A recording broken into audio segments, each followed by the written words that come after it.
Una, handa na sanang manumpa si Sara. Ha? Sabi ng mga DDS, handa na sana daw si Sarang manumpa.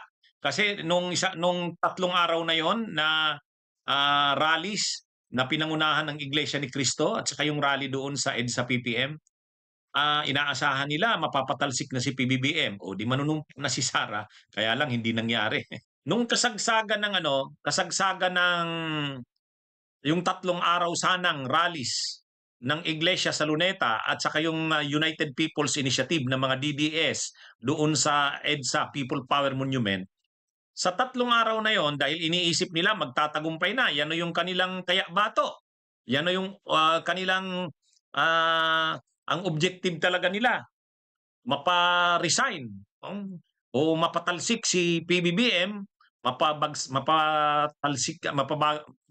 ang gobyerno, at syempre ang magiging constitutional na successor, si Sara Duterte. O di syempre, ano na sila, iniisip na nila yung pagpapanumpa ni Sara.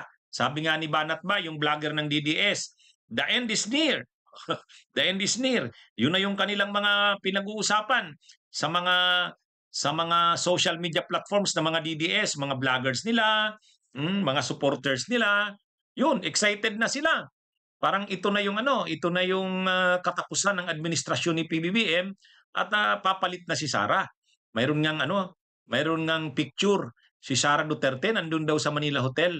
Parang naghihintay na lang ng kung magtagumpay na ang mga pagkilos at saka pag-aalsa.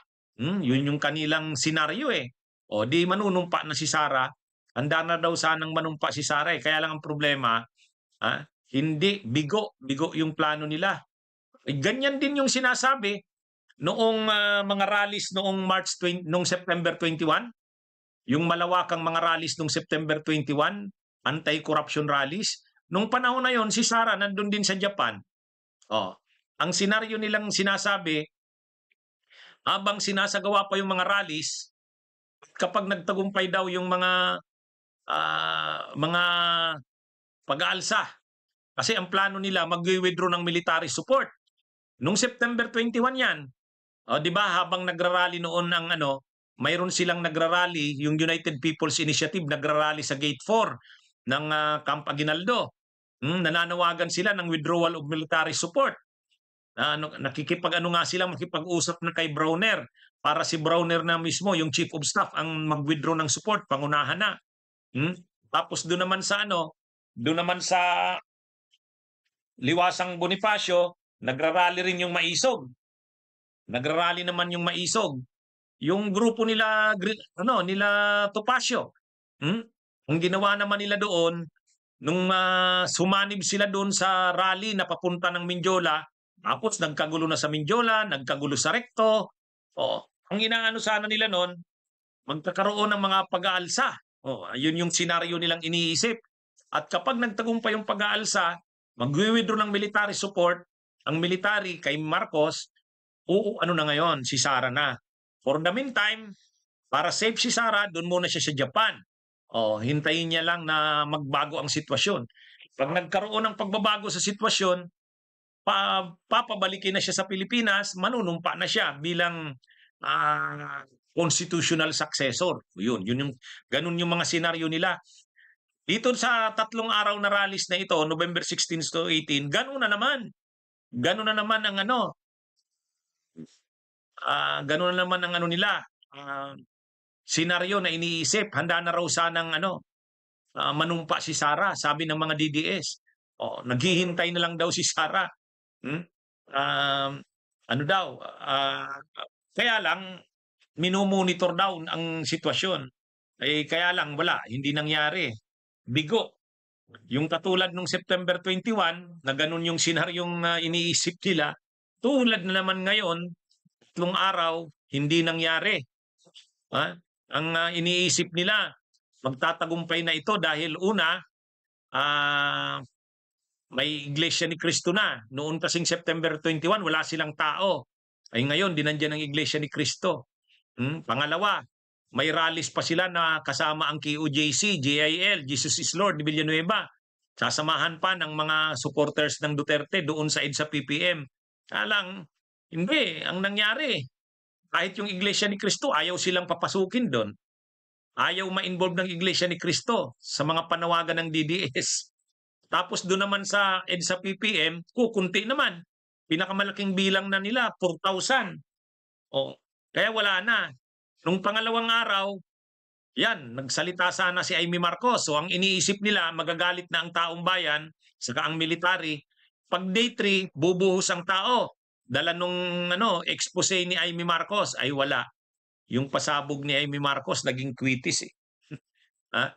Hindi sumabog yung pasabog ni Amy. O, kaya yung day 3, wala. Naglari na lang yung mga DDS. Siguro 100 sila doon sa may EDSA Shrine, sa Ortegas, sila Eric Celes. Wala na. So yung inaasahan nila na manunumpa si Sara, hindi nangyari. Ewan natin kung ano nang susunod naman nila nitong plano. Ano na sila? Ano na yan ha? Maraming beses na silang nagsasabi niyan. Abangan ninyo. Oh, the end is near.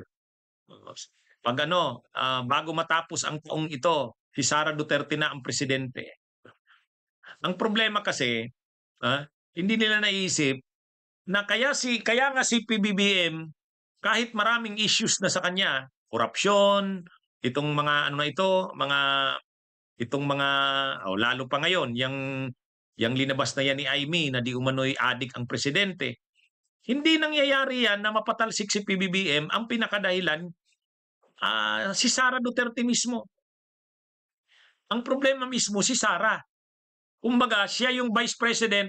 Pag pinatalsik mo si PBBM, ang iniisip ng marami, si Sara nga papalit, ay wag na lang. Patapusin na lang itong presidente hanggang 2028. O, ganun yung nangyayari.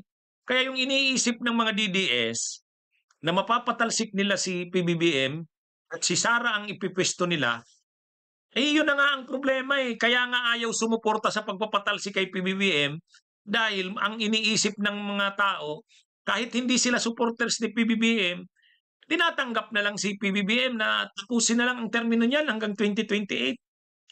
Kaya, bakit ayaw nila?